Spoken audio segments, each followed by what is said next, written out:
آخر اچانک سے آ کر کے کلمہ قبول کر لیتے ہو، اسلام لاتے ہو، اس کا پس منظر تو بتاؤ کیوں ایسا ہوا؟ حضرت سلمہ ابن اقویٰ نے کہا اللہ کے نبی مجھے پھلا بھیڑیے نے آپ کی خدمت میں بھیجا ہے، پھر اپنا قصہ بیان کیا۔ یہ بخاری کا راوی ہے اور بخاری کے روات بڑے عظیم القدر ہوا کرتے ہیں۔ پھر وہ صحابی رسول ہوئے اور ان کا نام ہوا سلمہ ابن اقویٰ رضی اللہ تعالی عنہ۔ اتنے اونچے درجے کے تھے۔ من اکل طیبا وعمل فی سنتی، نبی کو اپنی ذات میں بسانا ہے، اپنے گفتار میں، اپنے کردار میں، اپنے اطوار میں، اپنی زندگی میں نمونہ اللہ کے پیغمبر کی ذات ہے۔ اور 23 سالہ دور ہے، 13 سال مکے کے، 10 سال مدینہ منورہ کے، شدائد اور مشکلات کے بھی، راحت اور آرام کے بھی، اور جنگوں کے بھی، ساری سیرت طیبہ ہے۔ آخری چیز وہ امین الناس بوائقہ، حلال طیب عمدہ نفیس، جسم کو جو چیز ہانی کارک نہیں ہے وہ کھاؤ، نیک کام کرو۔ تیسری چیز وہ امین الناس بوائقہ، لوگ ہمارے ظلم سے محفوظ رہیں، امن میں رہیں۔ امین الناس مسلمان نہیں، ہندو ہیں، یہودی ہیں، عیسائی ہیں، ہریجن ہیں، رباری ہیں، دلت ہے، کوئی بھی ہے، سکھ ہے، امین الناس کوئی بھی انسان وہ ہمارے ظلم سے معمون رہے، ہمارا پڑوسی۔ وَأَمِنَ النَّاسِ بَوَائِقَ، لوگ ہمارے ظلم تشدد سے معمون رہے۔ بوائق یہ بائقتن کی جمع ہے، ہماری طرف سے پہنچنے والی تکلیفوں سے وہ امن میں رہے۔ بس 3 کام کر لو، دخل الجنہ، تم جنتی ہو۔ یہ پیغمبر صلی اللہ علیہ وسلم نے یہاں پیشین بشارت دی ہے۔ من اکل طیبا وامین الناس بوائقہ وامل فی سنت، جس نے حلال طیب کھانا کھایا، سنت کو اپنی زندگی میں اپنایا۔ دیکھو سنتوں کے اپنانے میں بہت زبردست فائدہ ہے۔ ایک مختصر سنت، جس نے بسم اللہ پڑھ کر کھانا شروع کیا، سر ڈھانک کر کے کھایا، 3 انگلی سے کھایا، اپنے سامنے سے کھایا، دسترخوان بچھا کر کھایا، کھانا کھا کر کے پہلے اٹھا لیا اور پھر خود اٹھا، اور آخر میں پڑھا الحمدللہ الذی اطعمنی وسقانی وجعلنی من المسلمین، تو اس کے سارے گناہ معاف ہو گئے۔ بھائی اس نے کون سی نیکی کی؟ کھانا تو ہر ایک کھاتا ہے، لیکن یہ سنت کو پریکٹیکل کیا، سب گناہ معاف۔ استنجا گیا، سر ڈھانک کر گیا، اور باہر سے دعا پڑھ لی، اللہم انی اعوذ بک من الخبث والخبائث۔ اندر جا کر بیٹھنے کے قریب ہوا تب سطر کھولا۔ عجیب قسم کی حکمتیں ہیں۔ بیٹھنے کے قریب ہوا تب سطر کھولا۔ مرد کا روٹی کے اوپر سے لے کر گھٹن کے نیچے تک سطر ہے۔ 24 گھنٹے خلوت اور جلوت، اجالے اور اندھیرے میں اس کا چھپانا فرض عین ہے۔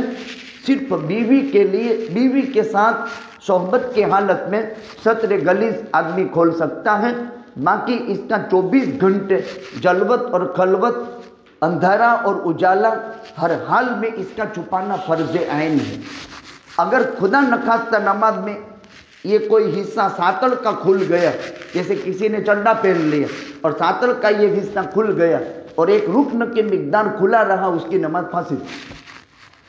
آزاد عورت کا سر سے لے کر پیر کے انگوٹھے تک جسم سطر میں داخل، چہرہ سطر میں داخل نہیں، اور یہ ہتھیلیاں سطر میں داخل نہیں، باقی گردن سطر میں داخل ہے۔ آزاد عورت کا، آزاد عورت کا چہرہ سطر میں داخل نہیں ہے، سب پردے میں داخل ہے، البتہ گردن سطر میں داخل ہے۔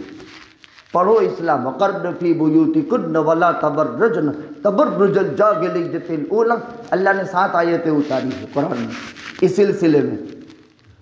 باندی اس کا سلسلہ نہیں رہا، لیکن جب پردے کا مسئلہ آیا تو سطر کا تو کھول دے۔ پیٹ اور پیٹھ یہ باندی کی سطر میں داخل نہیں، عورت ہونے کے باوجود۔ لیکن آزاد عورت، چاہے ہندو ہو یا مسلمان، یہ پوری باڈی اس کی سطر میں داخل. ہندو کیوں؟ اگر کسی ہندو عورت کا کوئی جسم کا حصہ کھلا ہوا ہے تو مرد مسلمان یا غیر کے لیے اس کا دیکھنا حرام ہے قطعی. اس لیے اس کے لیے اس طرح ادھورے کپڑے پہننا حرام، لیکن ہماری نگاہ اس پر پڑ جاوے تو اس کا دیکھنا حرام. من اکل طیبا عمل فی سنہ. اب استنجا گیا، سر ڈھانک دیا، یہ جراثیم کی جگہ ہے، وہاں جنتو ہوتے ہیں. خبث اور خبائث، یہاں جن اور جناتنیاں رہتی ہیں. خبائث جناتنیاں رہتی. جن کو ہے نا گندگی سے مزہ ہے، گندے رہتے ہیں، جن گندے ہوتے ہیں، گندگی سے مزہ ہے. اس لیے خبث خبائث یہاں اس کا مرکز ہے، جراثیم کا مرکز ہے. اگر تم سر کھلا رکھ کر گئے تو اندر سے جنتو آئے، پھر کھانے بیٹھے تو وہی جنتو کھانے میں گئے اور بیمار ہو گئے. اسی لیے کیسی پیغمبر کی ہدایت. اور بیٹھنے کا طریقہ جمنا ہاتھ یوں رکھو، ایک پیر پر سہارا رکھو، ایک پیر قدرے کھڑا رکھو اور ڈابا ہاتھ پیٹ پر رکھو. حضرت سلمان فارسی رضی اللہ تعالیٰ عنہ سے ایک یہودی نے مذاق کی، علمکم نبیکم کل شیء، تمہارا نبی سب سکھاتا ہے تمہیں. حضرت سلمان نے بڑا عجیب جواب دیا، علمنا نبینا کل شیء حتی القراءۃ. اے دشمن خدا و رسول، ہمارے نبی نے تو ٹوائلٹ کے اندر کیسے بیٹھنا وہ بھی سکھایا. کیا فائدہ ہوگا؟ جراثیم سے حفاظت ہوگی اور پیٹ پر ہاتھ رہنے کی وجہ سے پیٹ جلدی خالی ہو جائے گا اور آدمی جلد قبض کی شکایت نہیں ہوگی. اب طبی فوائد پر ایک لمبی کتاب لکھی ہے، آپ 2 جلدوں میں ہیں، اس کو پڑھیں. سنت کے فائدے کیا ہیں سائنس کی نظر میں، اور اس کے فوائد عجیب انداز میں لکھے ہیں. میں آخری بات یہ کہنا چاہتا ہوں، نکلتے وقت باہر آ کر دعا پڑھ لی. غفرانک الحمدللہ الذی اذھب عنی الاذی وعافانی. اے اللہ اتنی دیر میں ذکر سے دور رہا، معافی چاہتا ہوں، تیری تعریف کرتا ہوں، تو نے مجھ سے گندگی دور کر دی اور مجھے عافیت بخشی. کیا پیاری دعا ہے. جس کا پیشاب رک جاوے نا اس کو پتہ چلے کہ پیشاب کا نکلنا کتنی عافیت ہے. جس کا ٹوائلٹ بند ہو جاوے نا اس کو خبر پڑے کہ ٹوائلٹ کا نکلنا کتنی عافیت ہے. کیسی دعا ہے. پیغمبر کی دعا تو دیکھو، اذھب عنی الاذی. اگر یہ گندگی کپڑوں میں ٹوائلٹ ہو جاتا آدمی کتنا نفرت کی نگاہ سے دیکھا جاتا ہے. اس نے دور کرنے کی ایک جگہ بنائی. وعافانی، اور مجھے کیسی عافیت بخشی کہ استنجے سے فارغ ہو کر ایک دم آدمی کیا ہو جاتا ہے. اسی لیے کہتے ہیں کہ آپ پہلے جو ہے باتھ روم میں جا کر کے حاجت سے فارغ ہو جاؤ، فریش ہو جاؤ. اب باہر نکلا، دعا پڑھی، اس کے سب چھوٹے گناہ معاف ہو گئے. یہ کون سی نماز پڑھنے گیا تھا؟ وہ نماز پڑھنے گیا تھا. وعمل فی سنتی، اس کا نام کہتے ہیں سنت پر عمل کرنے میں زندگی میں فائدہ، موت کے بعد فائدہ، جسم کا فائدہ، جان کا فائدہ. باقی پیغمبر کے طریقے کے علاوہ کی جو زندگی ہے اس میں کوئی فائدہ نہیں ہے. ایک وقتی لذت آدمی کو نظر آتی ہے، حقیقت سے اس کا کوئی تعلق نہیں. اسی کے ساتھ آخری بات یہ ہے، ترکستان سیریا کے لیے دعا بھی کریں. مناظر بہت خوفناک آ رہے ہیں. ایک باپ نیچے ہیں، ایک بیٹا اوپر میں ملبے کے اندر دبا ہوا ہے، یہاں تک باڈی باہر ہے. باپ کہتا قل اشہد ان لا الہ الا اللہ واشہد ان محمد رسول اللہ. بیٹا پڑھ لے اشہد ان لا الہ الا اللہ واشہد ان. اس کی آوازیں ہمارے کانوں میں ہیں. ویڈیو دیکھا ہے، مجھے ایک ساتھی نے رات میں بتایا، یہیں پر میں تعزیت میں آیا تھا، یہیں پر بتایا، یا قبرستان سے آتے ہوئے بتایا مولوی ابراہیم صاحب نے، قل لا الہ الا اللہ محمد رسول اللہ. بیٹا کلمہ پڑھ لے. یہ مناظر سامنے ہیں. 2 چھوٹے چھوٹے بھائی بہن ملبے کے نیچے ہیں، تو چھوٹا بڑا بھائی چھوٹی بہن کے سر میں ہاتھ ہلا رہا ہے. کیا خوفناک مناظر پیدا ہو گئے. اللہ کی قدرت بہت بڑی ہے. اللہ نے ہمیں عافیت بخشی، تو ان کا کوئی حق ہم پر ہے کہ نہیں؟ حق ہم پر ہے. دعا تو کر سکتے ہیں. دعا تقدیر کو بدل دیتی ہے، اللہ کے غضب کو ٹھنڈا کر دیتی ہے. جب بھی کسی قوم کی آزمائش کو سنیں متوجہ ہو جائیں اور اللہ سے مانگے. غائب بھائی کی دعا غائب کے حق میں قبول ہو جاتی ہے. میں آپ کے سامنے روؤں، مانگوں، ریاکاری بھی ہو سکتی ہے. وہ کہاں ترکستان والے میری آواز کو سنتے ہیں، کہاں وہ مجھے پہچانتے ہیں، کہاں میرا ان سے خون کا رشتہ ہے؟ لیکن سب سے بڑا رشتہ وحدت اسلامی کا ہے، وہ ہمارے مسلمان بھائی ہیں، وہ حالات سے دوچار ہوئے ہیں، دعا تو کر سکتے ہیں، خلوت میں بھی کرو، ان کے نام پر کچھ مخفی 2-5 روپے تو دے دو کسی کو، کسی غریب کو، کسی بیوہ کو، کسی یتیم کو، کسی مسافر کو، یہ کرنے کا کام ہے، ان کے نام پر دو، اللہ ان کے حالات کو ختم کرے گا، ان پر راحت کے فیصلے کرے گا۔ اللہ تعالیٰ مرحوم کی کروٹ کروٹ مغفرت فرمائے۔ ہمارا رشتہ عمران سے تو پرانا، بناسکانٹھا جب گئے تھے یہاں سے سامان لے کر، تو اس وقت 2 موت کے منہ میں تھے ہم، ایک بہت بڑا اژدہا تھا اور ٹریکٹر، ادھر پانی ادھر پانی، اور ٹریکٹر خراب ہو گیا، لائٹ بند ہو گئی، اور اس وقت کہاں میکینیکل کا اندازہ ہو سکتا ہے، تو جلدی جلدی آ کر ان بچوں نے وہ ٹریکٹر کی لائٹ چالو کی۔ اس وقت سے ایک پریچے تھا، پھر یہ والد صاحب کی موت کا صدمہ، اللہ تعالیٰ اس آخری حال میں ہم سب کی نصرت فرماوے، مدد فرماوے، حفاظت فرمائے۔ ایک